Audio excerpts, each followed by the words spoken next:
Сәлем қыздар, бүгін біз осындай қазір хит болып жатқан жүрекше тәрізді пирог дайындаймыз. Ең алдымен менің каналыма тіркеліп, лайк басып, комментарий жазып, мені қолдап кетіңіздер.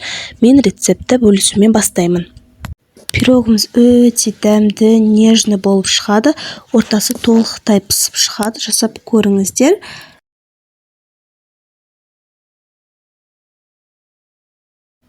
Ең алдымен ыдысымызға 3 жұмыртқа, қантымызды салып, жақсылап көпіргенше араластыратын боламыз. Бізде осындай масса шығады. Оның үстіне сұйық май, сүт қосып, жақсылап тағы да миксерлеп алатын боламыз.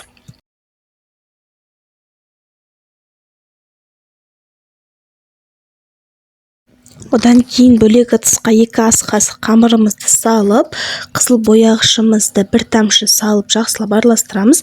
Қызыл бояғыш болмаса, какао салсаңыз болады. Міне біздің массамыз дайын. Қамырымызды өзіңіз қалаған формаға салып аласыздар. Осылай қызыл қамырымызды осылай кондитерлік мешокпен салсаңыз болады, немесе қасықпен салсаңыз болады. Осылай домалақ етіп салып шығатын боламыз.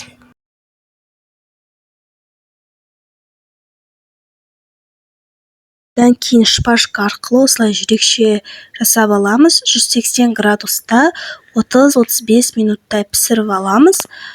Ұнаса менің каналыма тіркеліп, лайк басып, комментарий жазып кетіңіз.